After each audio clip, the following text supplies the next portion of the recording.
Good evening. I am Selwyn Collins, your host of CWS, Conversations with Selwyn. Thank you for joining us once again. And those of you who are joining us for the first time, a special thank you. I would like to take this opportunity to say to you, it is indeed an honor to share this evening with you, and for you to spend your time sharing this evening with me.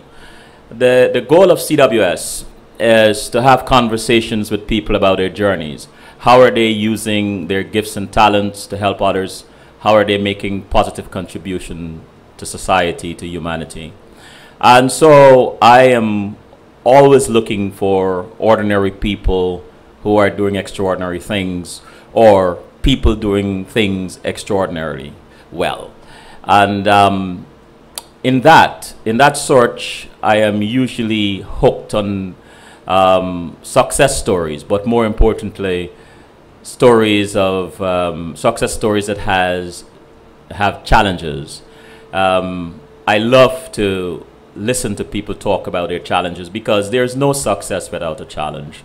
There is no mountain that is very smooth that you can climb.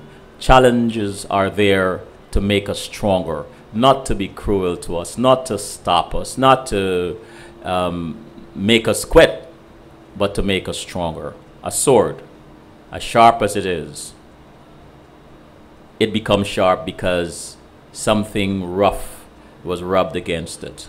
A diamond was once an ordinary rock, and over time, with pressure, it became a diamond, precious. You and your challenges, whenever the desire to quit, you're faced with that desire, whenever those around you are saying, you know what, just give it up, this is not your thing, be still. Be still and know. Then the answers find their way to you and continue. Know that there is no pain that is wasted. Know that there is no challenge that is not to do something to you. It may feel like negative at the time, but it's only through our reflection do we really get a glimpse of why we were challenged, why there was an obstacle, why we didn't get the man, we didn't get the woman, why certain things didn't happen. And in those quiet moments, we must find time to say thank you. Because I do not believe whatever your religion, whatever is responsible for bringing us here, is not deliberately cruel. I don't think so. I think, I mean, and I don't want to sound cliched, but I think that everything has a reason, has a purpose, and also remember the season.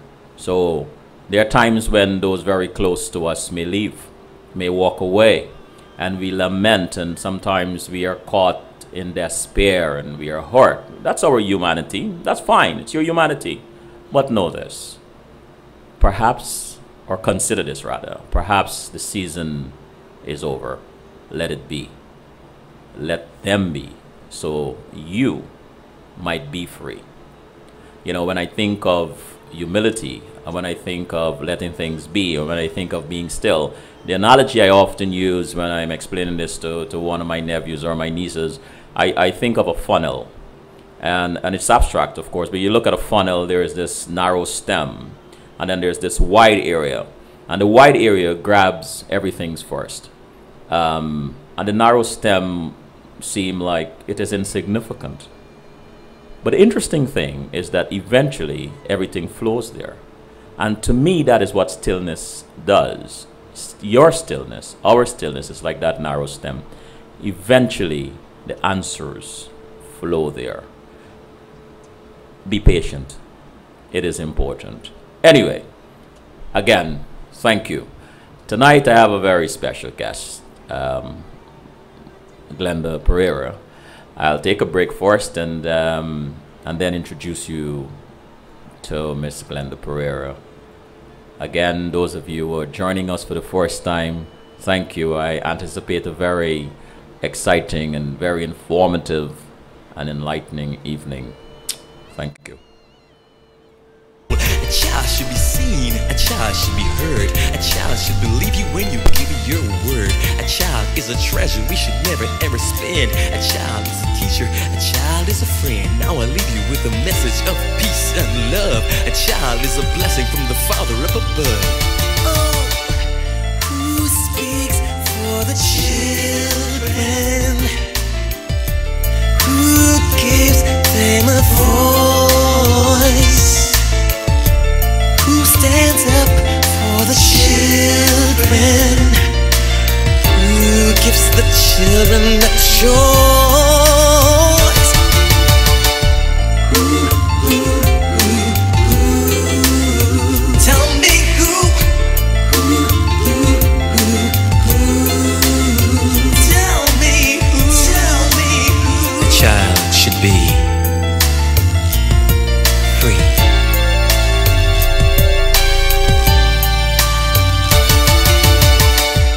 Who speaks for the children?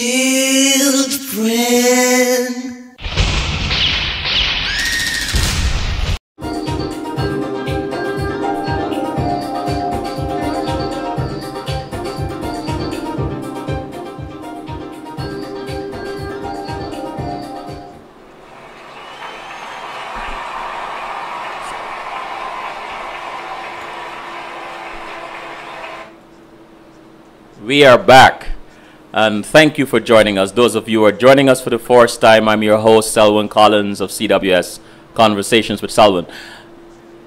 The woman on the other side of my screen is my guest tonight, Glenda Perreira. Glenda, good evening.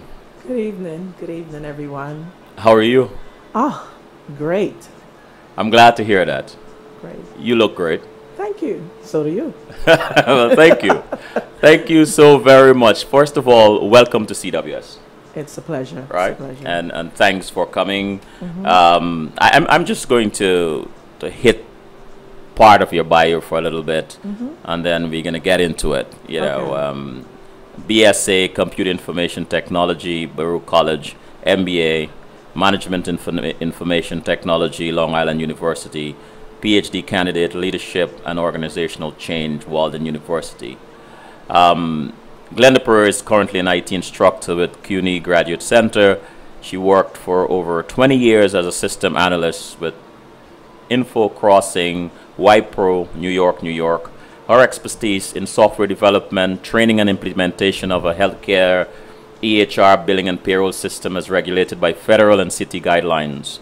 Ms. Perreira taught management and information systems at various technical schools and colleges in New York City, including SUNY, FIT, etc., etc., etc. So, why IT? It's it. As it says. It's it's it.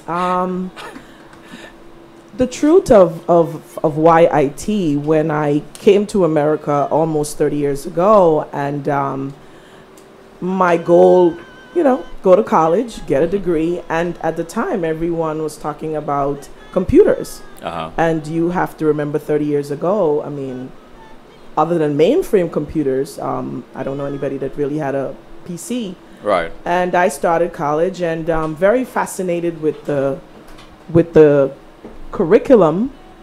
It included a lot of math, which is my, favorite subject, and I decided to challenge myself, and I wanted to do computer science, and never had a clear, defined path as to what the process would have been. But I went to school for computer science, and here I am. Information technology. I like that. I understand that you live by the 10,000 hours rule of success. Yes. Please tell us what that rule means to you. Malcolm Gladwell, in his book, The Outlier, talk about the 10,000 hour rule, and I believe in it. I believe that in order to become successful at anything, whether it's teaching, whether it's music, whatever your journey, whatever your path, you must invest time in that. And what he says, when he looked at all the successful people, including Bill Gates, the Beatles, he was able to define the success as each person putting in 10,000 hours. And to break it down even smaller is if you invest at least 3 hours a day in something you love and something you really want to do, over time, 10,000 hours, you definitely can become successful. I do believe in that. I absolutely believe in Yeah. time. A good friend of mine recommended a book to me, and you know, since we are in this education space here tonight, a book called The Compound Effect. Right? I think everybody should get their hands on it. Yes. It's the principles are simple but profound and powerful. That over time, and one of the basic the basic things they talk about is the importance of habits, and how habits become routine, and routine what molds you or molds us for success. Right. But anyway, that said, let's go back to you. What was your childhood like? Like every other kid, mischievous, talkative. Yeah. I grew up in Guyana, of course, in Golden Grove, a very small village, but very powerful village on the east coast of Demerara. And but I grew up in a village where there were lots of people, not only your parents, but there were a lot of teachers, whether it was your next door neighbor, whether, you know, it was always a lesson to learn. And as a kid, I was always curious, and I paid a lot of attention to my surroundings. And as a very young child, I just knew that life had a lot more to offer than just me being from a small village. And the way, because in my village, there were, you know, middle class, poor, and I don't know if there were any rich people in Golden Grove. Back then, I would have just assumed that if you were a teacher, you were rich. Right. But looking back, we all know everybody was middle class. But there were things that I noticed as a child growing up in the village, that the people that, you know, in the village that were doing extremely well, they were educated, and I admire that. Since a child, I admire educated people. I admire, and not necessarily education because you're a teacher or a doctor or a lawyer, but educated in life, understanding life lesson. I like to say my dad happens to be one of, you know, who I admire, and no formal education, but in terms of life and understanding life, I don't think there's anyone that I could compare to my dad. I think Yeah. the flow is going to be in charge again here tonight, because I was going to ask you next, you know, who has been the biggest influence in your life, and what lesson did that person teach you? You want to take a jab at that, or Well, I will start off by saying definitely my father. My father, very disciplined man, very, very disciplined in terms of discipline in the sense of having a plan for his life. I mean, sure, if you talk to my mom, she'll say he wasn't disciplined on the areas of being a husband, but that's a whole different show. yeah, But in terms of impact on my life, very disciplined, always having a plan.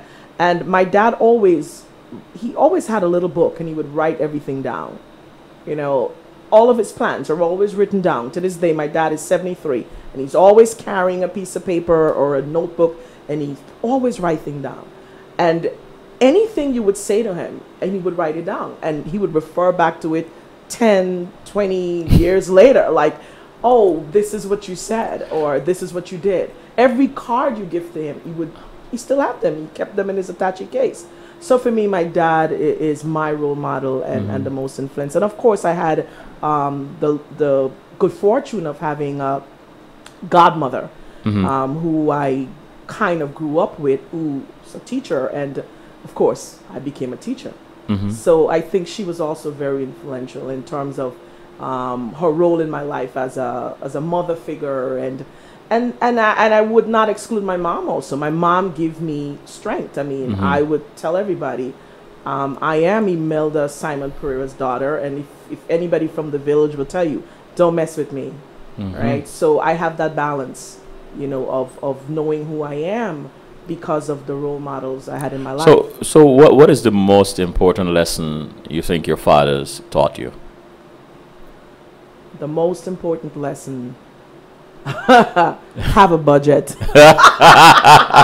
Have a budget. My dad is big on not living above your means and having a budget. He would always say, don't spend more than you make. He always say that. And that comes from writing it down and knowing that if you only make $200, you should be living off of 100, not 300, because then you're in a deficit. Right. And I knew this as a child. I mean, I would say probably 6, 7 years old. I knew this, you know. You know, I wanted to ask you how, at what age did you realize you wanted to be a teacher? Did you realize you wanted to be a teacher back then? And you mentioned your godmother, and her influence. Did you think you were going to become a teacher back then? Absolutely not. No? No. The truth, if I really had to, not really, even though I started teaching right after high school, but I wanted to be a doctor. I mean, you know, not a PhD doctor, but an MD doctor. But growing up in Guyana, I mean, the channel to get there, I mean, it was very hard to navigate back then. You either know someone or have money, and my family didn't have money like that. So teaching was the thing to do once you finish high school, and that's what I did. I worked at the teacher's personnel for like a year, and, you know, after a while got transferred into teaching, and I became a math and science teacher at the local primary school that I attended when I was a child. So teaching, somewhere along the line, it was on my path, on my journey. It just, you know. I know you work a lot with youth. Oh, yes, absolutely. Right? And you love, you're passionate about. I'm very passionate about kids. I'm saying this from some of our conversations we've had recently, and which is a good thing. You know, last night Courtney Noel was on, and we were talking about the importance of passing on knowledge, the importance of continuity, and he, referenced the song by Whitney Houston and George Benson about children are the future. So important. And we're going to get into that as the show progresses a lot. But what is the work that you do with youth in Brooklyn to help empower them? Well, I'm on the board of Family Renaissance. Family Renaissance is a community-based organization that works with the youths in the Flatbush area. And I'm not only on the board, but, you know, I facilitate, workshops, whether it's on finances. And they also run a rites of passage. What I've done, I have asked Family Renaissance to create they have a 15 weeks. 15? Yeah, 15 weeks rites of passage for young men. But I asked to create a weekend, just for a weekend rites of passage, where we could do a shorter version. So for the last 7 years, I just took a break like 2 years ago, we've been having rites of passage in Williamsburg, Virginia, for children, for young men and women. What does that mean? I mean, I have an idea, you know. What's rites of passage? Yeah. I always remember looking at the movie Roots, and I always remember Kunta Kinte as a child, as a young man, being taken away into the forest. And as we all know, how, you know, it was the day that he came back and he got captured. And it's something that is necessary. It is, as it is, rites of passage. Rites of passage to womanhood, rites of passage to manhood, rites of passage through womanhood. I mean, boys and girls. I have done the rites of passage as a woman. I mean, I was 30-something years and I did the rites of passage for women. I went along with a friend. It was amazing the things that we learned. So it actually give you, a lot of times we feel that we have all the answers, but we don't.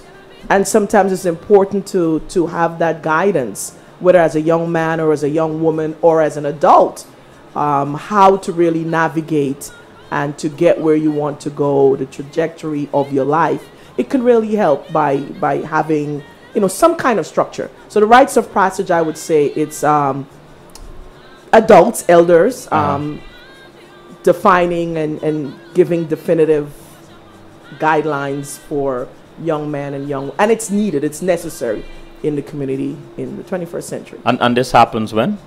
As often as we can. As often we can. As a matter of fact, we run them as often as we could get the children in Brooklyn. Give me, or give us a few success stories. Oh, there's a lot. There is a lot. There's a lot.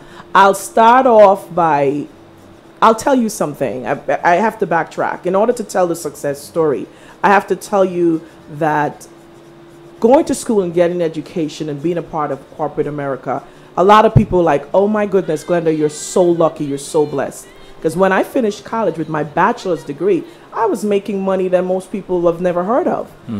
But that's not my success story. My success story is teaching and working with the kids in Brooklyn. I mean, every 99%, no, about 97% to be accurate, of those kids went to college or in college or graduate college. That's right.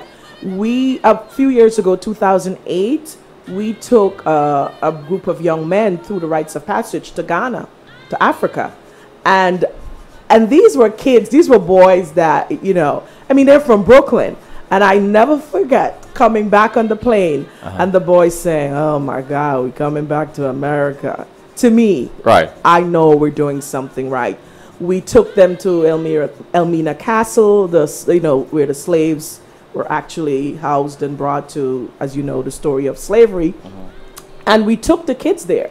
And their reaction, I think that experience transformed and changed their lives. So for me, the success story is knowing that I'm giving back, knowing I'm making a difference, knowing that it's not just about making money, but giving of my time for absolutely not even a dime. You know, I'm curious about that experience, you know, taking kids from America to Africa. And there are many American kids who have never even traveled, Right.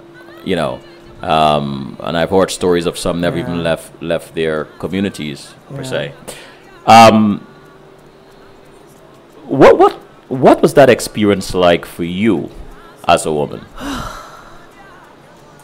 I had to breathe. And let me tell you, a few years ago, I had a very good girlfriend who went to Ghana. And when she came back, she said, I had such an experience. And of course, I've traveled all over. I mean, I love to travel. And I had a very good friend that would always say to me, when are you going to Africa? I'm tired of a European trip.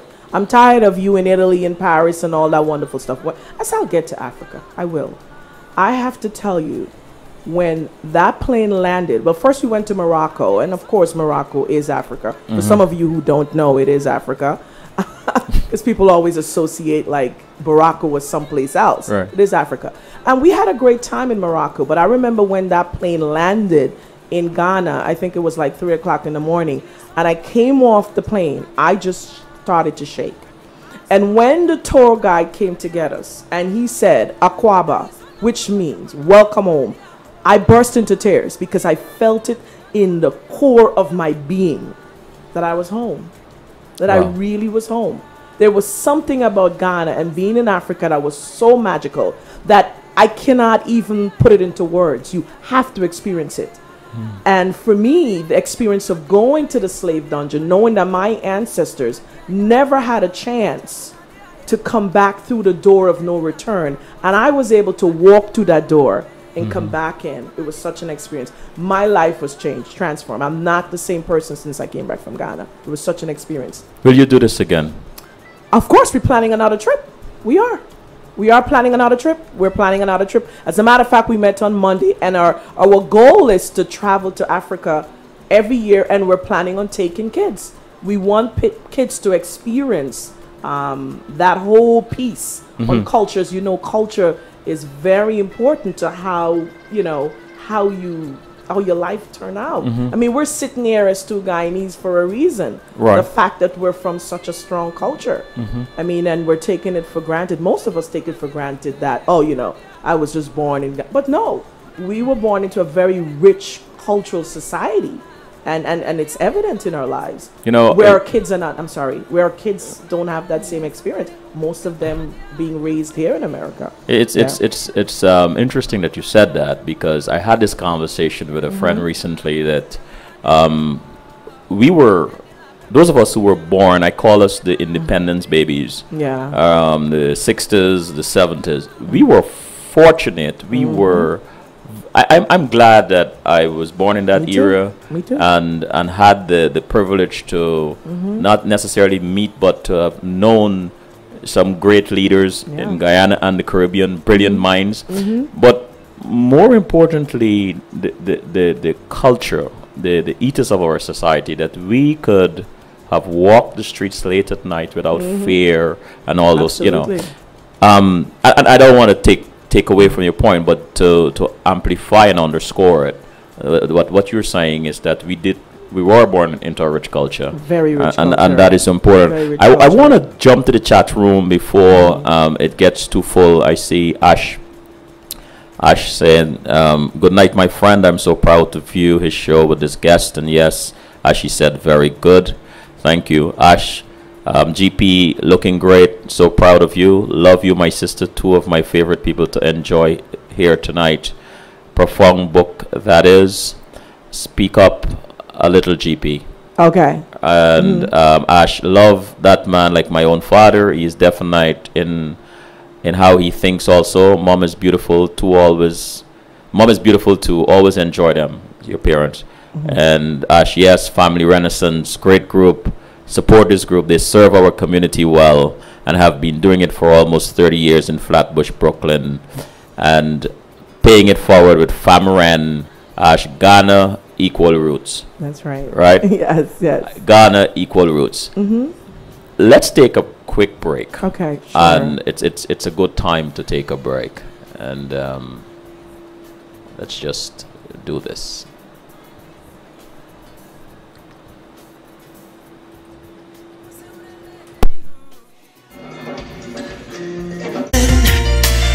Who gives the children the choice?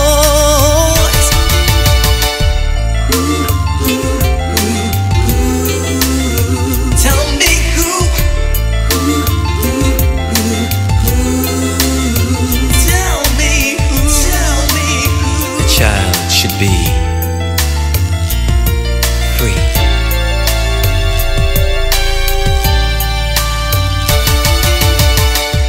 Who speaks for the children?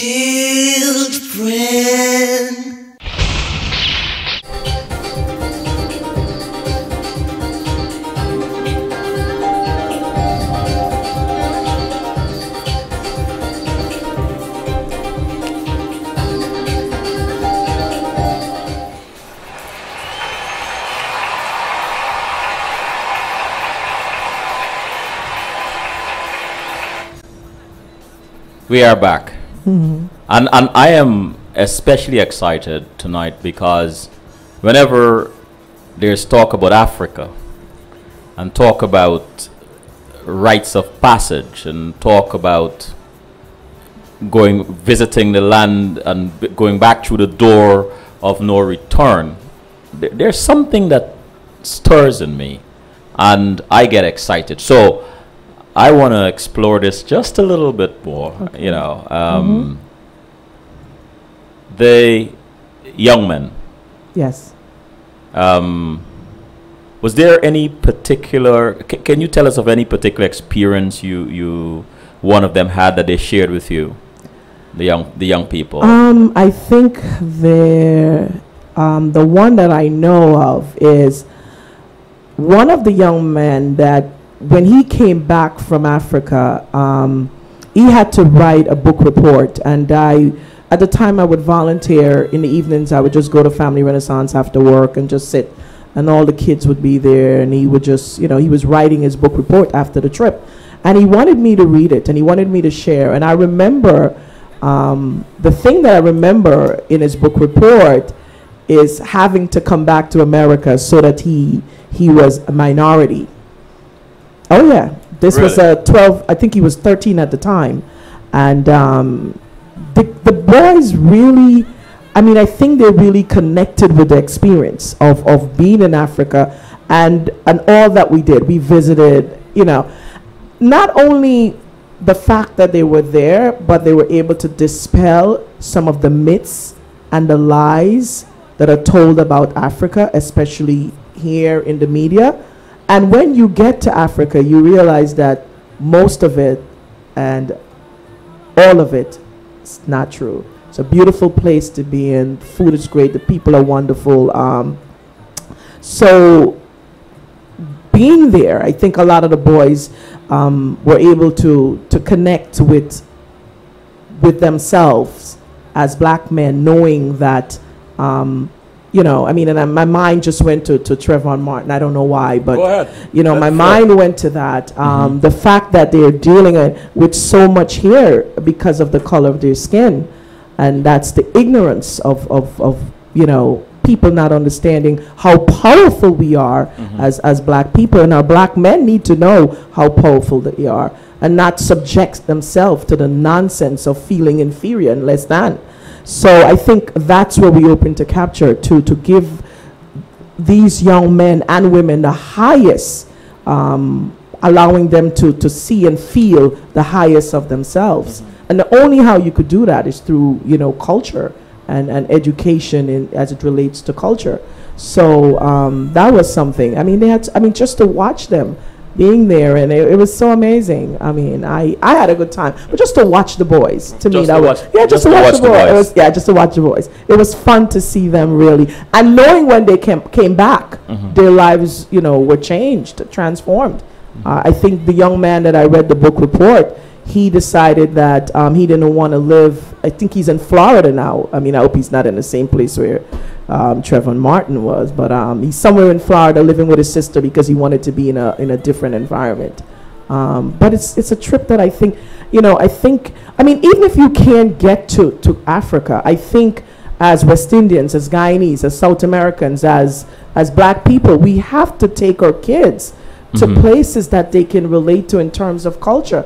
Otherwise, I mean, what are they learning? I mean, you know, and culture plays a role in how kids eventually, you know, assimilate. I don't like the word assimilate. That's a word I don't like to use. I understand. You know, yeah. How it impacts their adult, their adult life. Yeah. And Family Renaissance, this organization, yes.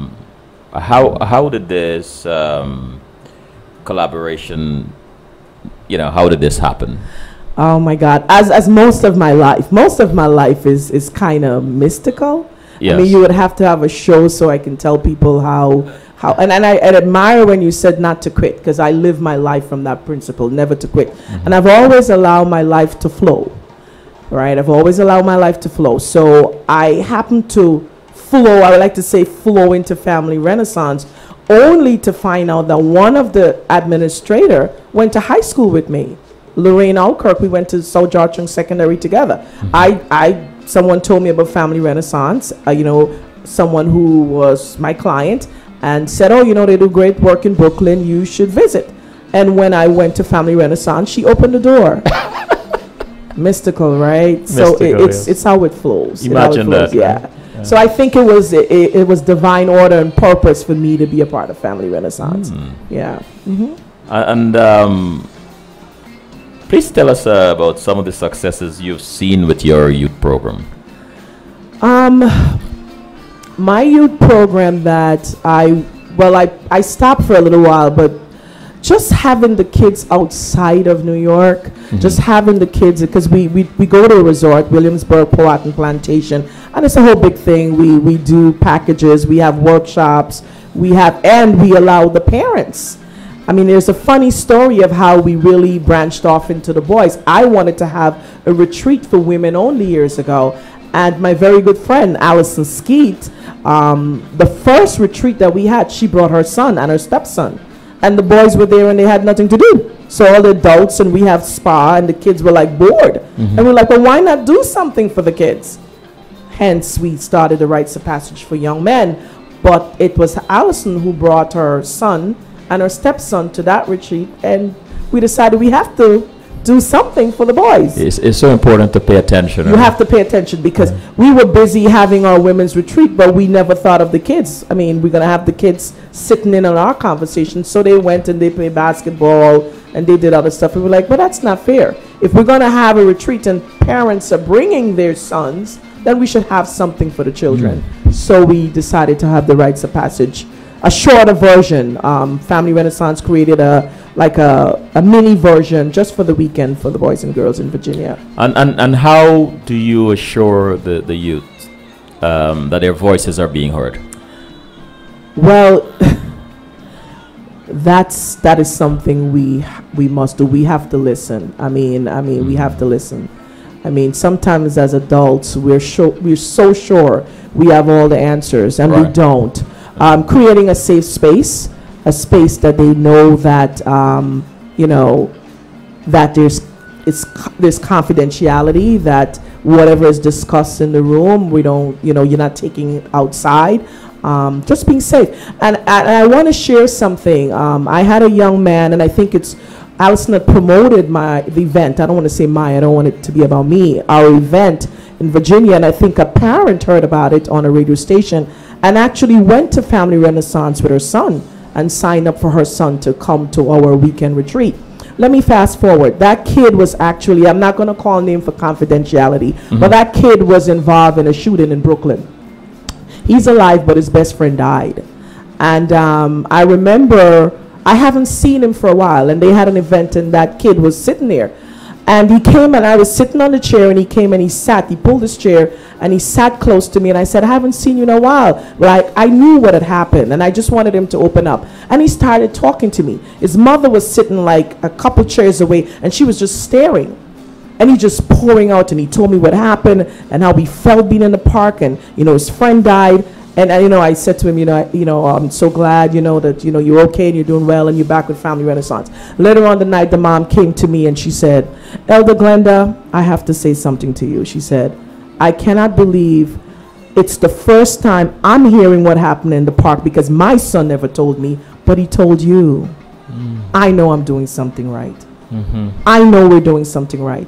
When a kid could confide in an elder at Family Renaissance about an incident that's so serious and so drastic, and it's not that, I'm not saying the mother, but it's you gotta have a safe place for a kid to be okay to have that conversation. And I was so glad that he had the conversation with me, and I was able to reassure him, and the mom was like, and she was happy too. It wasn't she was very happy that he was able to tell someone, because apparently, all that stuff he was carrying with him. So I know we're doing something right when we have connection. I remember some nights we can't get the boys and the girls to go home. They want to sleep on the rug. They want to, because of, when a kid knows there's love and unconditional love in a space, in a place, then you don't have to pretend. They can feel it. And they love being there. I agree with that. I was reading somewhere that studies, there's a study done about kids that join gangs, and they say a great percentage of them, the reason why they join gangs was for love. For love. Yeah, for love. For love.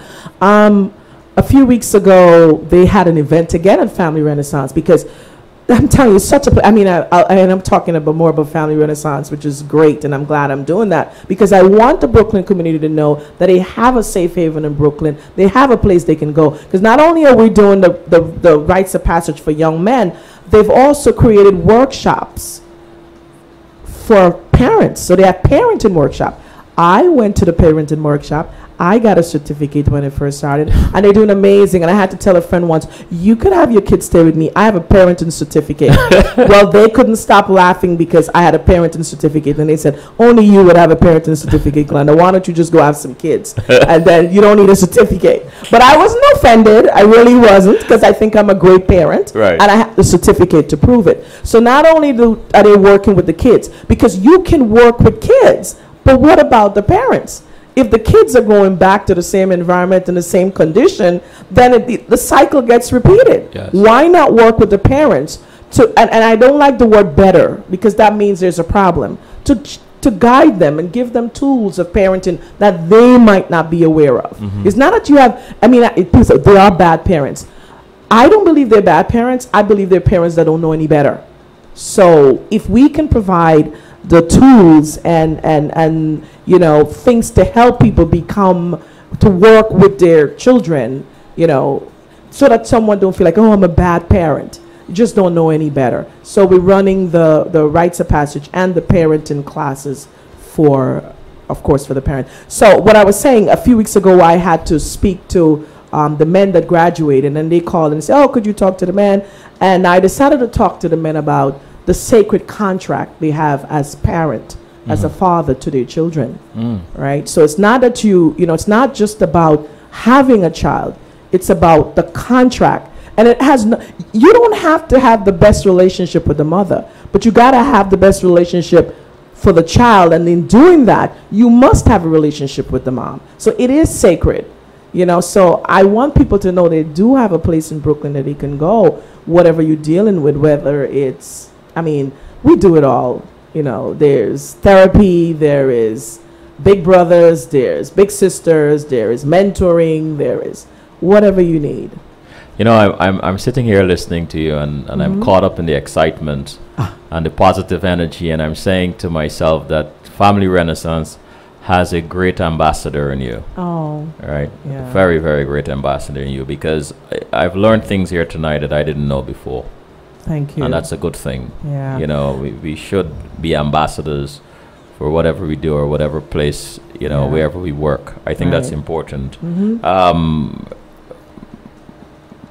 You are now pursuing a PhD in leadership and organizational change. Oh, yeah. For those who don't know, can you tell what that means? Can you tell us what that means? What it means to be working on a PhD?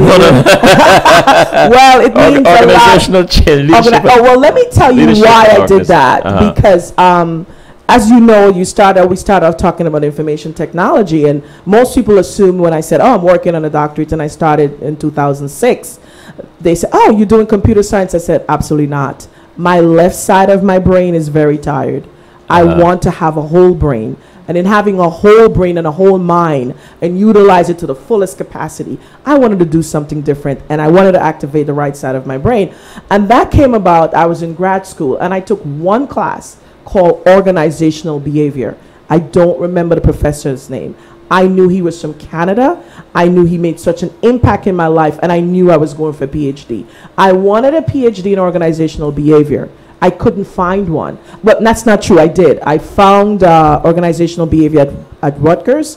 I got accepted into the program, but it's a full-time program. I couldn't work. I'm an adult. I have adult responsibilities. I must have a job. I cannot live on $17,000 a year stipend. So I decided, seeing that I'm a big IT person, I'm a pioneer for online education. And my university, my doctoral study, is all online. And this is from when no one was big on, everybody said, no one will hire you with a PhD from an online school. And let's fast forward, it's the 21st century, and because of my online education, I'm in demand because everybody's asking me now to teach online classes and create online modules, So the leadership on organizational change is because I wanted to do organizational behavior to understanding people and their mind and how you lead. I just wanted to move away from my left brain more into the right brain, and I just picked leadership. I just wanted to understand. I think the key to great organization, it's the leader. So I wanted to understand not necessarily leadership on the forefront, but leadership on the back end. What motivates you? What propels you? What it is about you that makes you a good leader? And that's where my study started. Now we're talking about leadership, and both you and I are believers in the flow. Yes. And advocates. And we started off, as you said, this conversation about IT, information technology, and so on. And you're a woman, obviously. It was a field dominated by men for a long time, right? And you went there. I did. And you're a teacher, right? You teach this. I know there are lots of women in IT now, but that to me was transformational. It took courage and all these kinds of stuff, and now women, which is a great thing. But tell us a little bit about some of the stuff you worked on, or some of the concept you came up with, informational? In IT. In Well, IT, yeah. when I started information technology when no one had computers. Wow. Right? So I started when I would stay at the university and I would work on a mainframe computer, and I literally had pages of code. So when I talk about Fortran and PL1 and COBOL, you know, I'm original programmer. So I went to school for programming. I'm talking writing my program, and from start you asked to, I wrote program, I hand wrote programs, and then I would go to the lab and I would plug my information in, and then it would bomb. Because you handwrite it, right? And it wouldn't work. And then we didn't have a software to debug. Nothing upsets me with these, and I'll get into the Mac users in a minute, right? I'll get into that in a second when I talk about IT. I must do the PC versus Mac. So now you have cute programs that say, hit a button and debug. No, I had to do my own debugging. So I had to literally go through all my codes. So when I went to school, I had to learn all the different computer languages, and not only I had to learn hexadecimal, which is base 16, because that's how you read the codes. So when I get a printout, it's all numbers, you know, zeros and ones. So you did machine language. Machine language, absolutely. So that's when I went to school. That's what I learned, right? So for me, having that background, it kind of helped me. And then my big thing was, I tell the story how I got my first job in ITs, because I know JCL, Job Control Language. And when I got hired by InfoCrossing, I got hired by InfoCrossing as accounts manager for Kellogg's. So I was the Kellogg's account manager that provided all the checks, all of the stuff for all of Kellogg's brokers, and I'll, you know, that's a whole nother story, how Kellogg's processed their payroll. So they were looking for someone to process checks for Kellogg's. Now, on my original resume, I had proficient in JCL.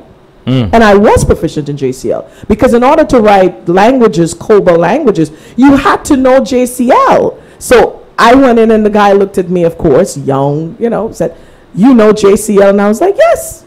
So I went in and I nailed that job because I knew JCL. So every month I would create the checks and I would just write the JCL to produce all the checks, and I would mail the checks and I would do all the marketing. So for me, IT, I still have that thing in me that when it's mentioned, I'm always excited to know that, oh, and with that job, I was able to create an audit trail for Kellogg's. So we wrote a program that would track all of the checks, all of that, and I was part of that. I was part of that big, you know, what you call it. You know, my other big accomplishment is I transferred from the account manager side to the health field, and at the time we worked on mainframe computers. So I was the analyst on the first Windows-based payroll and billing system for HRA New York City. I was the analyst that worked on that project that created the first Windows-based payroll and billing system for HRA. So I'm so proud of that, you know. You know, I go different places and I look at, you know, different software now, and I'm like, boy, you guys have no clue what we did. You know, now you got all the little things you click on and the ribbons. I mean, no, we had to design it. And when we designed it, it's funny. We designed it on a shoestring payroll. I mean, we were using Access 97. So we would go in and demo the system, and people, oh, are you using SQL? And we're like, no. And we wouldn't tell them. Like, my boss would be like, don't you tell them it's Access 97, you know? And that brought, so I'm talking millions of dollars with just Access 97. Not, no, and I'm talking like Access 97 was like out the door when we created that database. Wow. Yes, Access 97. Well, let me just jump into the chat room for a second. Patrick said, good night, Selwyn, and your guest. Good night, Patrick. Ash, tell us a little about their great young minds for entrepreneurs in junior high and above at Family Renaissance. Oh. And Ash, yes, our South Stars. I'm glad you brought me to the group too. And Ash said, I enjoy my association with FamRen. you want to take this? The entrepreneurship? Yeah. Yes. The young men and women at Family Renaissance, we give them the creative power to grow and excel. And the thing that we have to understand as a community, you cannot be successful without money. And it's very important for us to teach our young people the importance of doing and owning and creating things that could bring money in. So they decided to start they have an online business with Amazon where each one of the kids have an account and they're selling what you call video games. So I think for each video game that are sold, that they're able to get traffic onto the site, they get a commission. So I think it's a great thing. So that's their project right now, working on bringing in money. I think it's such a, and I spoke to the kids when it kicked off the first time. They asked me to come in and to talk to the kids. And I was amazed how open they were. I taught them, of course, I told them my background. I love math and I love accounting. And I talked to them about assets and liability, but in real terms, not the way I was taught when I went to college. You know, I am not big on numbers. I need practical stuff and, you know, teaching them about, you know, what's an asset and what's a liability, so they understand how to manage money, right? What's equity. And no one was ashamed or embarrassed to say, I don't know what's an equity. And I'm not embarrassed either, because I consider, or Baruch is considered the poor man's Ivy League, and I graduated with honors from Baruch. And I got to tell you this, when I bought a house, it's the first time I understood the concept of equity. Because when you're teaching, most times when you're taught, you know, and I try to incorporate this into my teaching, you have to teach in a way that people understand. When I went to school, it was textbook, right? Equity is this, that, and you give a number. But they need to understand how practical it is, what's equity. And it's fun.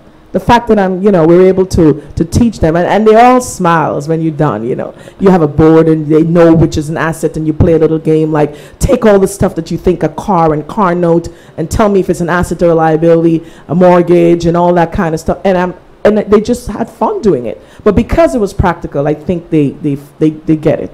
Well, what kind of role you see yourself in after your PhD? Sitting on the beach somewhere. Well, as you know, I'm in the writing process of my PhD, and took a break because, as I was sharing with you a couple of days ago, that my first research really blew my mind. I remember, you know, telling someone that in undergrad they open the books a little bit for you, and then when you get to the master's level, they crack it a little bit more. And because the PhD is independent study, it fly right open in your face, and then your mind is really get blown. I spent 2 years doing my first research on understanding the adulthood, in order to understand leadership as it relates, as I stated early on, the back end of what move you, the intrinsic, the internal, external. My first research, I look at human development. So I look at human development from 0 to 1 to see if there's something in there at that young, and I discovered there were a lot of variables that point to who and what you're going to become as an oh, absolutely, from 0 to 1. Are you at liberty to tell us a bit about Of course I can. I remember someone telling me once that if you want to create a doctor, lawyer, anything you want in a child, you have to start from 0 to 7. And there are studies, and there's lots of research, and there's lots of data to prove it. Because from 0 to 7 is when most of the personalities, the intrinsic, external, all of that stuff, it's being formed. And the key to the study is understanding how, as young as infanthood, like very young kids, how you might be surprised of how much they take from you. Someone says once, kids don't do what you say, they do what you do. And most people don't believe that. They believe, well, you know, I told you not to do it, and I want you to do this. You want your kids to read, but you're not reading. So what are you expecting of a child if you're not exposing that child to an environment? And my study basically look at environment and the role it played in how and who and what a child becomes as an adult. So I have all the data. I was so fascinated. I mean, I'm not. Is it okay for me to continue? Yes. It's okay? Yeah. Okay. So I was fascinated with the works of Erikson and Jung and Piaget, and a lot of stuff got triggered in my research. And I was able to look at the research in the scientific form, and a lot of spiritual stuff came out of it. So you saw a sort of correlation Yes. or bridge between the scientific and the spiritual? I did. I did. Give us an example. Well, the thing that right now I'm in the process of doing publish my first research. And what I'm looking at, the main thing I'm looking at, and I jotted some notes right here. One of the things that Erikson talk about is the psychosocial crisis, and everybody knows about the different stages of childhood. They talk about infancy, early childhood, play age, school age, and then the psychosocial crisis, the basic trust, right, versus basic mistrust, anatomy versus shame and guilt, right, initiative. Now, most textbooks stop right there. Most textbooks stop right there. But because I was doing deeper work, Erikson went on to talk about the basic strengths and what were the basic strengths as it relates to the psychosocial crisis. And the basic strengths were hope, will, purpose, and competence. Now, hope he defines as the I am what I'm told. Okay? So the hope correlates to the basic trust versus basic trust versus basic mistrust as the I am. And each one of these basic strengths, he used the I am to define it, which I thought was so amazing because they'll never teach this to you in a classroom because you know what the I am. Or you're supposed to know what the I am. You're supposed to know what I am that I am. You're supposed to know. So I was able to see. And then I also had an experience in Ghana when I did the Seven Canopy Walk. And I came off that walk and I felt like I was Moses. I couldn't even get off of that. The canopy are 7 narrow plank high above the rainforest, and we did that walk. Yes, we did that walk. We all did. And somehow I don't want to scare anybody, but when I came off, I wasn't myself. I went back to my hotel and I journal everything, and I lost the journal. But I thought I lost the journal, and a few weeks ago or a couple months ago, I think I found my journal again. And the stuff that what I documented in the journal, I'm going to take that information and I'm mapping it to my original study so I could create research to tell people that you have to understand how important it is in what you're doing with your kids and how you're doing it with your kids. It's not just having children. The impact, when you activate that I am principle, and the first basic strength of a child as small as a baby is the fact that they rely on you. I am what I am given. Right? I am what I'm given. What are you giving your children? Right? What are you giving your children? Environment key. Every study I've done, every research I've looked at, and I spent 2 years looking at pouring on data upon data, and environment is key. And people say, well, what do you mean when you say environment, Glenda?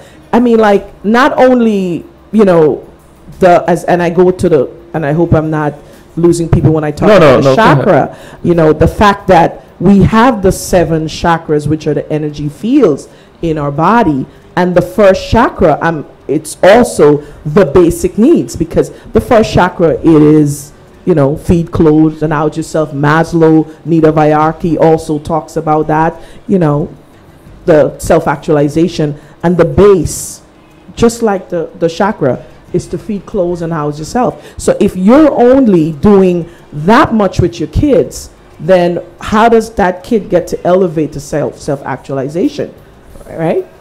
So these are some of the work that I've been doing. So I mean, this is intriguing.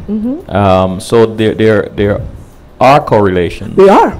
Between science or social science and spirituality. Absolutely.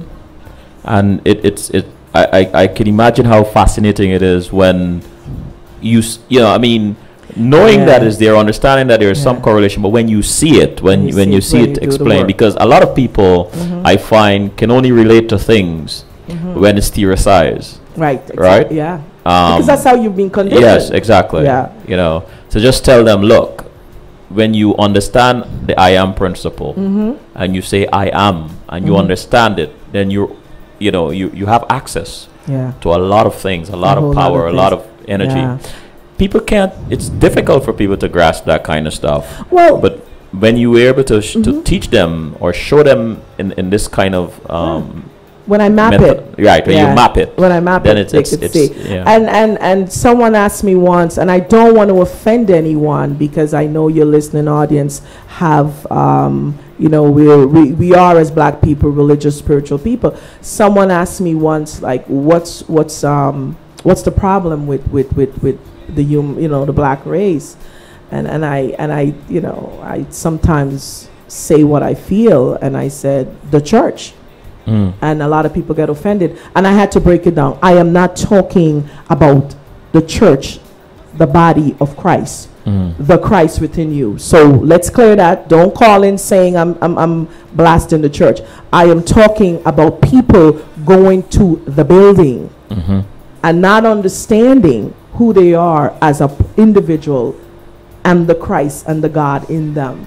So I feel that connection gets lost in doing the routine every Sunday, getting dressed and going there, and not doing the daily practice. You see, the daily practice it ignites the I am, the God self in us. And it's not separate. Your mind, body, and spirit, and it's all connected. It's not what you do on Sunday and then you go to the gym another day. It's all connected. It's all connected. And during my research, I would literally have days where I stayed in my bed. Like, I just want to explode. Like, I cannot believe what I'm unearthing. And that's why I said when I started my doctoral study, it just flew open in my face. Because it's all independent study. There's no one there to guide you. It's your research. It's your work. There's an eagerness, and I experienced this. I experienced it myself when I was much younger. And I experienced it through people when they learned something, whether they've gone to church and they got exposed to scripture and certain enlightenment. The eagerness to teach someone else, to bring someone else into this consciousness and share it with them and so on. And I remember an old man once told me many years ago is that not everyone is at that place in time where they can absorb that or whatever it is that you're teaching, and everybody gets to a particular place at a particular time. And I understand that, and the way I would explain it to some people is that if you're on a journey and there are different stops along the way or different buildings along the way, you cannot open the door to a particular building until you get there. You know, it's funny that you mentioned the word journey. I'm very fascinated with the works of Joseph Campbell. Fascinated with the works of Joseph Campbell. I literally have all of his videos and all of his work from that he did before, you know, the PBS special. I actually bought them and then I found them. And his work talk about the journey, the hero's journey. So he used every life, including the story of the Wizard of Oz, of Dorothy, right? And we're all Dorothy in some shape or form. And just to piggyback on what you said, she couldn't get back home until she opened all the doors and meeting, you know, Glenda, the good witch, right? So we are on a journey. Those doors are not open until you actually, you have to open it. You have, or something will open it for you. So, I mean, that's the work of Joseph Campbell, the hero's journey. And that's the power in journeys, is that you have to get somewhere before you can do what you're supposed to do there. You know, you can't open the door from over here. You have to can't. get, so you must take the journey. Yeah, you have to take the I like journey. that. Yeah. And what I want to say should we take a break? Well, before we take the break, congratulations on being one of the key collaborators as a curriculum developer and health information technologist for one of the largest grants awarded to the Bronx RHIO, along with Bronx Community College. Yes, yes. How will that grant benefit Bronx Community College? Hold that thought. Let's take a break. Let's take a break.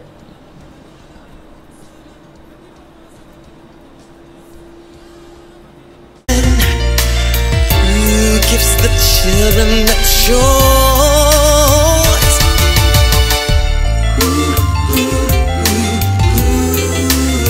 Tell me who? Tell me who? A child should be free.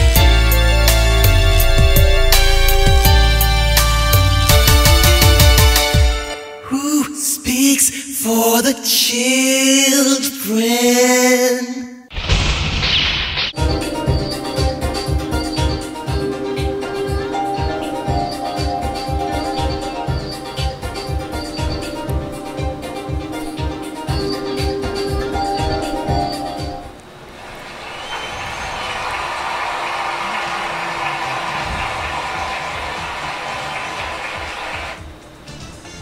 And we are back with the lovely, brilliant, talented Glenda Perreira. So the question before the break was, how will that grant benefit Bronx community? Well, I have to tell you a little bit the community background college, background of the grant. I don't know if most people are aware that there was a $70 billion initiative that President Obama signed for healthcare technology.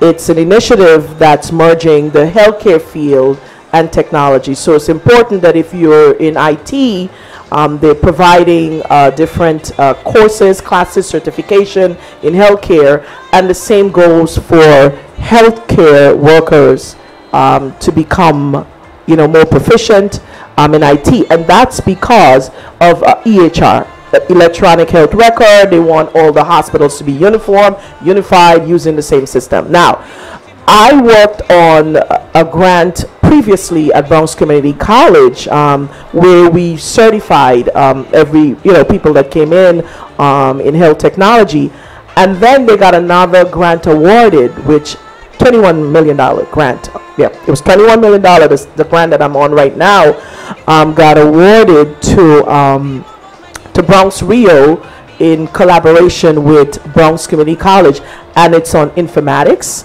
So we're certifying healthcare and technology workers in informatics. Again, we're doing medical, EHR, PHR, patient health records, and I was asked to be one of the curriculum developers. So creating the curriculum, I'm also an instructor on that grant. And your question, you asked, how does it benefit? Now, why was the grant awarded? Looking at, well, I want to tell you that the population in the Bronx, it's one of the highest, and you would know why in diabetes, obesity. Oh yeah. So the $21 billion grant, it's awarded to the Rio in getting and collecting data and working with that community in the Bronx.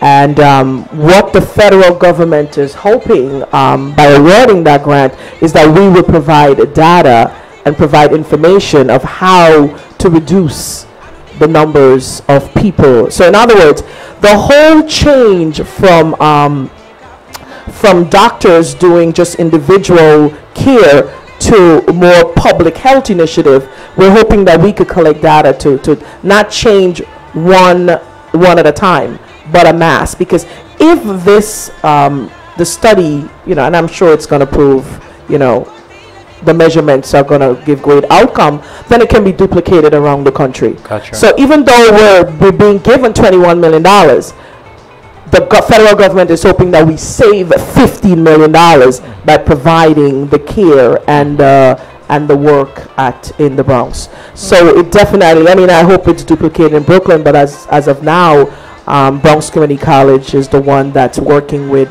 the Rio. And if you don't know who the Rio is, it's all the hospitals in the Bronx. I think it's Bronx, Lebanon, and a few of them working. They actually created, and this is where I call it the beautiful mind, where I work with physicians that are so good in technology that they created, and I don't want to say too much, but they created a software that it's all SQL driven, created by doctors. That's right, created by doctors that are using queries that you write the queries that would literally look at data and information.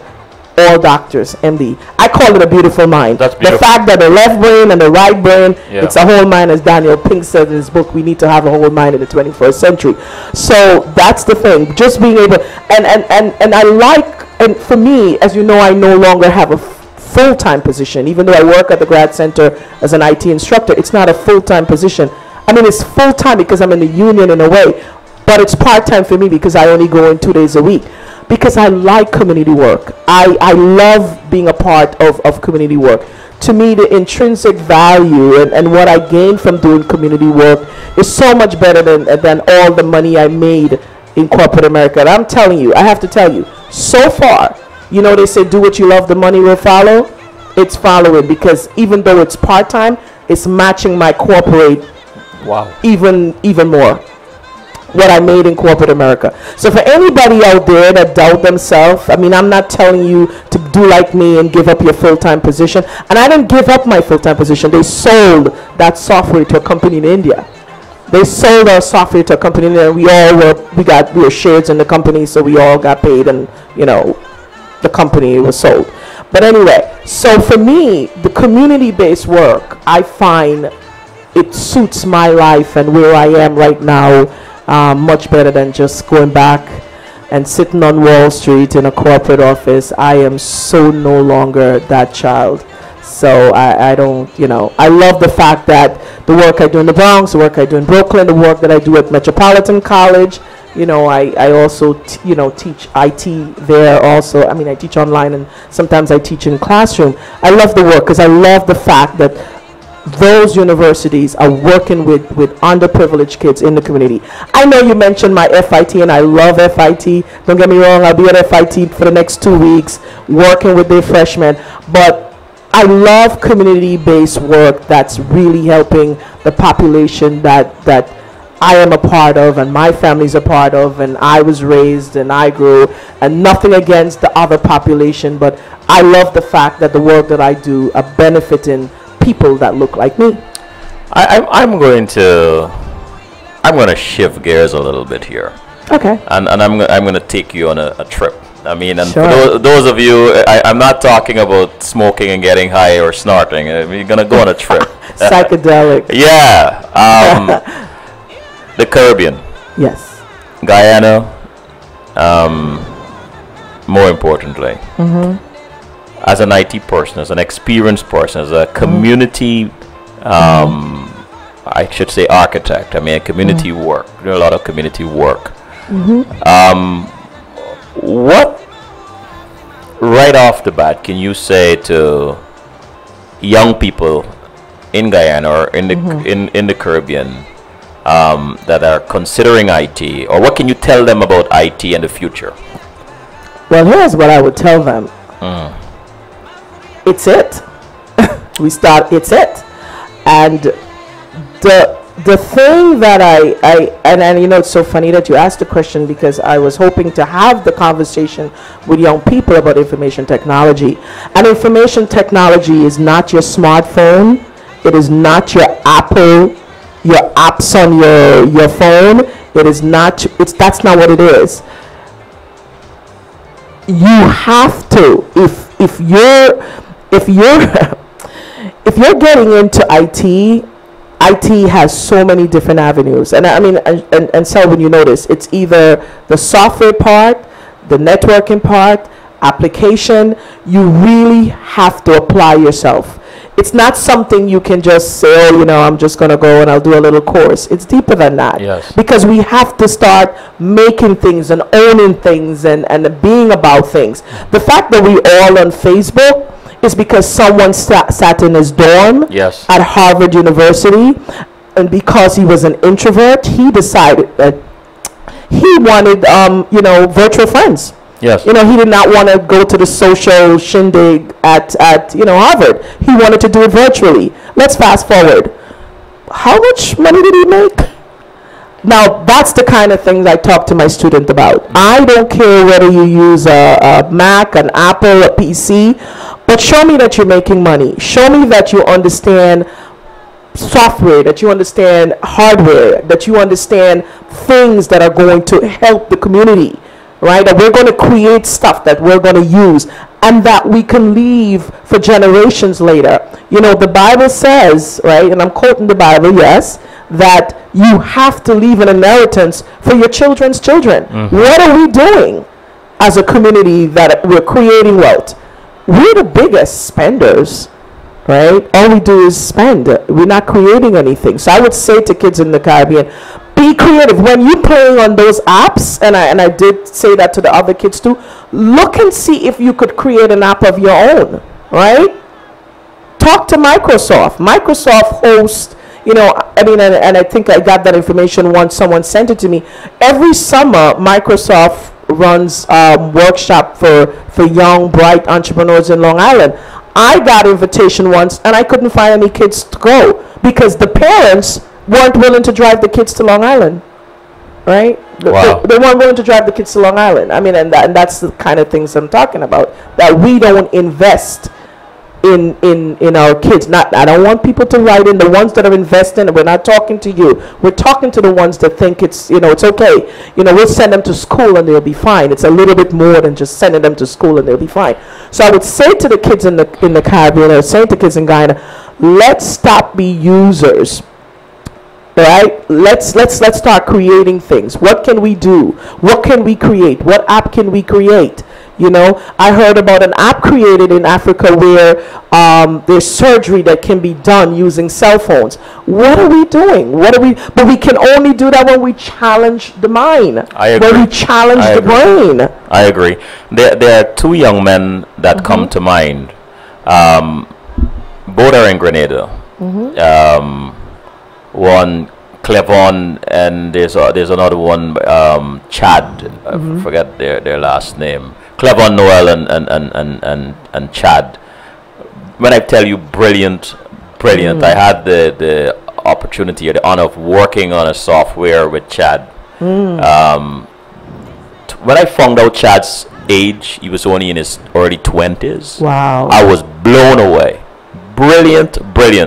I started an initiative, a youth initiative on CWS, and where I am accumulating young people who are doing positive things or extraordinary things. Collaborate. And I'm highlighting them on this page. They will eventually come on this show because I believe in the concept called positive peer pressure. Yeah. Right? You don't only need adults to give kids direction or to inspire them. Other kids can do the same, or other young people can do the same thing. And so when you talk about apps, you know, this young man, Chad, I have to get him on. I have to get him on. And while I'm on this topic, I want to say to you, Glenda, I am going to invite you back because this conversation is energizing. It's informative, and I want you back to talk specifically about IT and our young people. Oh, definitely. Right? That's an invitation. Yeah, right? I would love to have you. I want to go in the chat room a bit. Ash said, church is not a building. Patrick said, fascinating conversation. Ash said, this is what I enjoy about CWS. For me, this is a personally fantastic program. It makes me proud to see the growth and expansive character and professional experiences of my classmate, friend, and sister. Stanhope said, how very rewarding for you. may it continue to be beneficial to you. Ash said, yes, Facebook has certainly opened up a world in IT that is boundless. Patrick said, very good advice, Glenda. Ash, we don't create and we don't save, and we don't invest in our kids in those terms because we don't know enough and are still standoffish when it comes to mind. It is interesting, the play on words. When it comes to mind, IT comes to mind. And Ash says, this conversation isn't over. I agree. Yes, you know, Glenda, every week I say the same thing, is that we invite people on, it's an hour-and-a-half show, and then the conversation starts, and then time, you know, gotta have outcomes. Yes, and you know, let me ask you a few questions. What are the emerging trends among students in terms of the computer technology they are using in school? Right now, the online classes. That's yeah. I mean, I like I said when I first started my online education, most people thought it was a joke, but it's forcing universities to pay attention. Yes, in terms of software, Microsoft is still leading with all the basic apps, you know, as it relates to business. You know, I would say because I've learned now and I try to teach very differently as when I started many years ago, is to get everyone to activate both sides of their brains. So I also, you know, I take Photoshop, you know, classes, and you know, I just designed the digital signature for the university. So yeah, I did. I created all of the templates, all 80 templates, and I'm so proud of myself for doing a right brain project that did not include numbers and statistics, right? And actually created the templates for digital signage. So if you come to the university, the Graduate Center, you'll see all of the floors have the digital signage, and I created every last one of the templates. Congratulations. So I'm talking to students about not only, you know, and before I was very big on, you got to do math, you got to do science, but you also have to be creative, because we all know the story of Apple. I mean, you got to give it to them. It's very creative. So we want the kids, you know, the students to understand that it's okay to do math and it's okay to do English. It's okay. But the creative side is also very important. So I'm seeing that trend where, like, especially at FIT, where the students are doing a lot of creative stuff on computers in terms of designing, and, you know, they take their prints to the computer and blow it up. And so it's for me, an old school IT person, right, you know, it's nice to see. And that begs the question, how important it is to have someone, or for young people to have someone who understands the correlation between the left and the right and can point it out. I mean, many years ago when I worked for Time Inc., I did Myers-Briggs. Oh yes, absolutely, and I was identified as highly developed in both sides. Because I you know, did software and I'm creative. And I have a good friend, Carl Egart, that for years I've always, he's been there as a great friend and brother, even when I didn't really believe in myself. I could not. He'd always remind me, Sal, you know, you were good in both spheres of your brain. One day, everything you do gonna come together, and his word has come to pass, because all the stuff I did, the creative designing and the software stuff, and that's why I was able to, you know, bring CWS to life. But anyway, this is not about me. I just wanted to bring home the point and underscore what you're doing, the importance of what you're doing in getting kids to use both sides of their brain. They have to. Very important. They're not going to be able to survive in the future without it. You have to use both sides of the brain. Would you consider yourself a revolutionary teacher? Absolutely revolutionary. My students would say that too. I mean, they would say, "Oh, yes." I challenge them. And then sometimes I'm harder on women in my classroom, because a lot of them come in with this whole, you know, and I'm like, look, get with it, okay? As women, we are just as smart, and don't come to the classroom talking about, oh, I don't like numbers. you weren't taught how to do Excel right. You weren't taught how to do math correctly. Spend a day with me, and I'll show you, and I'll activate that side of your brain. Amen, sister. I like, you're coming back, and you're coming back very soon, because our young people, and not only young people, they're adults who can benefit from this conversation. Yeah. I'm going to go into the chat room again. Ash says, no, Jennifer said, great conversation, Glenda. Continue to educate us. Uh-oh. Ash said, I like the online education because it will level the playing field in terms of the astronomical costs that are preventing many from going on to college today. And Ash said, creativity and communication skills are paramount to the IT field today. The knowledge transfer it enhances, makes for a great career niche. And Ash says she is a revolutionary teacher, in all caps, by the way, all caps. And what is being done to support those disadvantaged youth who may not have access to a home computer? Well, here's the thing. Do we still need home computers? I have one at home and I never use it. Amen. We have smartphones. Right. We have libraries. Yes. I have a friend that volunteered. Shout out to her, Beverly Collier, a very good friend of mine. She still is my mentor. Everyone needs a mentor. Yes. Even when you believe you've made it, no, you haven't. You need someone. And she volunteers twice a week at the Queen's Library. So you're not living in a remote. In Africa has the most phones, cell phones. I mean, so we no longer need desk phone. I mean,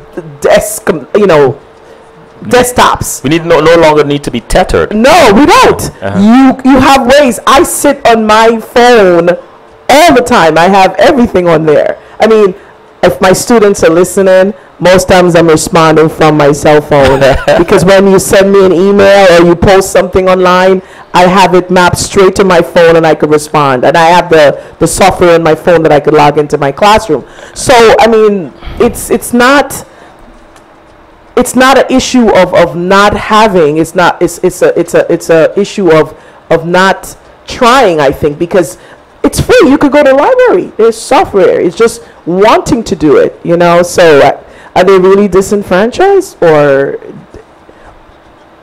not?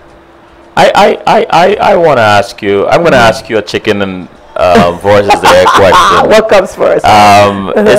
Is technology driving us, or are our thirsts have been?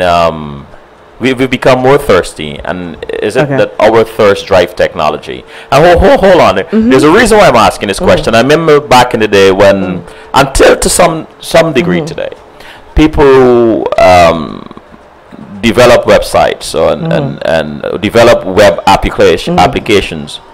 We were held hostage by the consumer who will not upgrade their browser. Exactly. And then I don't know when this paradigm shift took place, but it came. And there was a time where I think developers, it might have happened osmotically, just decided, you know what, to hell with this. We are going to not be tethered to old technology, but we are going to be innovative and we're going to create and let them catch up. And I think it's a good thing that happened. Because I find that users are now, when they want to have an experience, they upgrade or they acquire whatever they need to experience this particular technology. Now, I want to go back to my original question, the chicken or the egg. Right? Are we driving technology, our thirst, driving innovation, or is innovation creating a thirst in us? Well, because of my background in marketing and my study in my MBA, I would tell you it's competition. It's competition. We live in a very capitalistic society, and within the last few years, the study and the trend have shown that any business that's major component is technology, you're going to do extremely well. You're going to do extremely well. So is it driving us, or is the need? It's always been proven, right? Supply and demand, right? Remember the whole supply and demand curve, that we are the ones driving. If you understand what makes a product, the life cycle of a product, and how it goes from starting to decline, it's the consumer. But I think because of technology, and it's fascinating, it's moving, that trend, that life cycle of the product is moving faster. You know, before you create a product and from introduction to maturity was a little longer. No more. Because of competition and because of technology, it's moving very fast. And it is the consumer in a way, but it's also competition. In order to stay relevant, to stay not on decline, then you have to reinvent yourself every time. And one of the things, technology, technology is constantly evolving, and I don't even say it's an evolution; it's a revolution. And one of the things I love to do is to go on TED. It's one of my favorite places. Go on TED and troll, and just indulge in the various abundance of innovation that is on TED. I mean, you learn something all the time. And anyway, time is at hand, and so I must ask you, what are you proudest of in your life? You may have answered that before. No, you know what? It's funny that I mean, it's so, what I'm proudest of the most has nothing to do with what I do every day. I'm proud of the fact that we were able to help my parents to retire and to move back to Guyana and to live the way our parents are supposed to live, because a lot of times, you know, we never get to do that. And the fact that we were able to do that, I am extremely proud of myself and the rest of my siblings for helping that happen, that he could retire and move back to Guyana and live a great life. That's what I'm most proud of. That's beautiful. Yeah. I'm gonna ask you. I'm gonna ask you some rapid fire questions. What do you do when you want to de-stress? Put on music and dance. I listen to music. I love music. I create all these stations on, of course, on Pandora, and I have Pandora on every little tablet and phone, and music. Yes, definitely music. I was going to ask if you have any hobbies. But are there any outside of music? Travel. I love to travel. I love to travel. What is it about traveling? It expands the mind. It expands the mind. It expands the mind. You love that? I love it. You know, my mantra for every morning, it's on my mirror in my bathroom, and I switch it around, and it's a simple mantra. It says that I would like to be the highest mountain, right? I came into this world to be the highest mountain, right? And I will strive every day to be that mountain. And I will strain my potential until it cries for mercy. Ogmandino. So I live every day knowing that my fullest potential, I have to do everything. In other words, it just can't be mediocre. It just have to be the highest of the mountain. That's why I'm on earth. That's the purpose here. Not just to be here. You know, I like that, and it brings to mind something I believe about potential. We were taught that we are relative to our potential, but I have discovered that our potential is relative to us. Exactly. Right. But anyway, not a conversation. What's in the future for Glenda? Lots of writing. Really putting quality work out there. That I want that to be my legacy. Quality work, quality writing, quality publication, that everything that I've discovered, I would like to pass it on. I was working with one of my mentee and on something on our website, and she had the word help. I said, we cannot help people. we could assist people to finding their full potential. So take that word out, no helping. Take it out. So no helping. You're not helping people, meaning something is wrong with them. We're not helping. We're assisting people. We're assisting people to getting and finding their full potential. Just being able to pass on the things that I've discovered. You know. What makes you laugh out loud? My crazy girlfriends. I tell you, sometimes they call and we have like three-way conversations or just, and they say the funniest things. I mean, I am and this is something else I would like to pass on that you asked that question. I am big on networking. I am big on maintaining a circle of friends and people in my life that I've known for a long time, because they know my struggle. And I've acquired new friends along the way. And I don't like the word acquired. I mean, I've had other people in my circle. But I love my friends that have known me when I was just, little K from the village, and they know my struggle. So for me, laugh out loud is when we get together and we're on the phone or wherever and we just talk nonsense. And we do. We say things and we laugh and we say silly things and we laugh and we remember things from back then and we laugh. So just hanging with my girlfriend. And the last but not least, what I ask each of my guests, take us out with something, with a few words of wisdom. I like the mantra you gave just now, but give us something else. I want to go and I want to tell you that I want to share something with you that, and you started off, and it's funny that I'm closing with the same thing.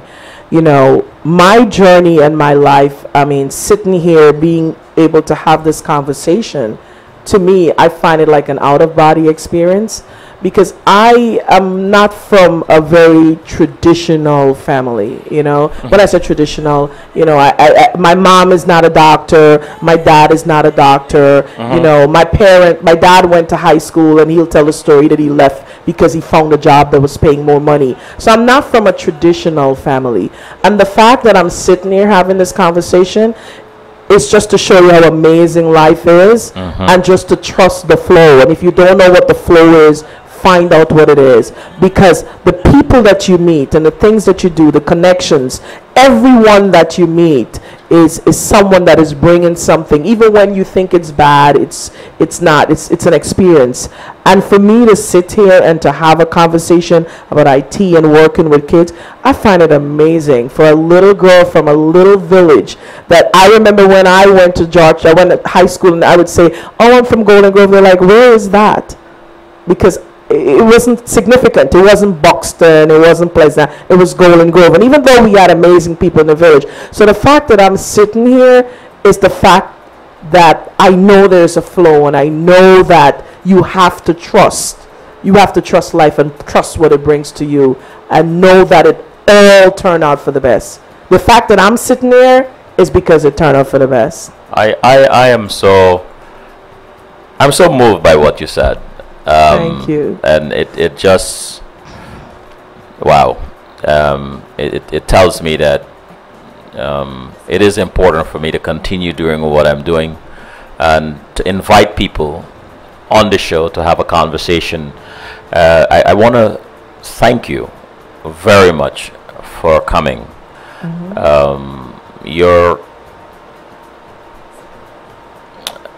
What you had to say, I mean, you were candid, you were eloquent, it was enlightening. I'm sure many of us have learned a lot. One of the things that I'm going to leave with is the importance of giving.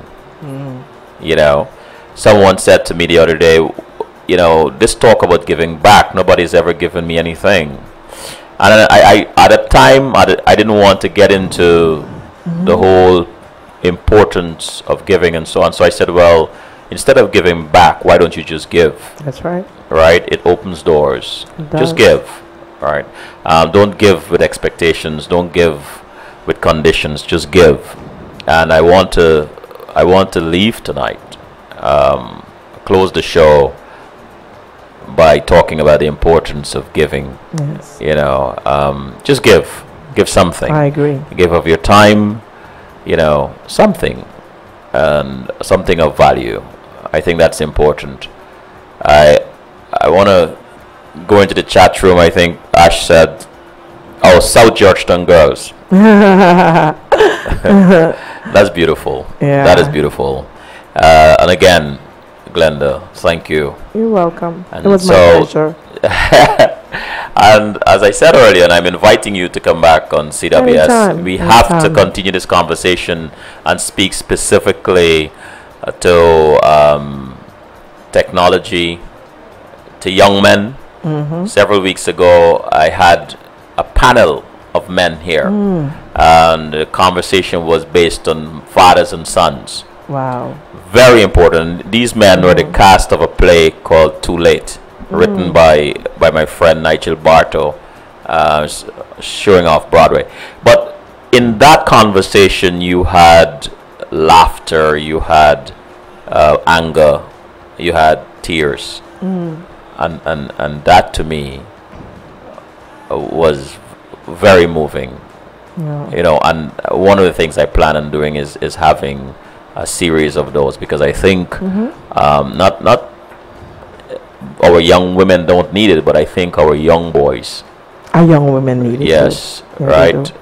but especially need to have that. So I have to work on Okay. that, right? But again, thank you. Ash said thank you both. Thank you, Ash, and thanks to all the listeners.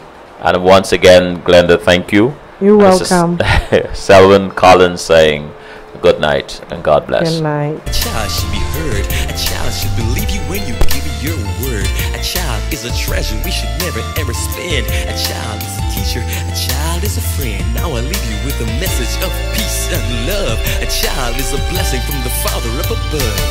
Oh, who speaks for the children? Who gives them a voice? Who stands up for the children? Who gives the children a choice? Who? Tell me who? Tell me who? The child should be free.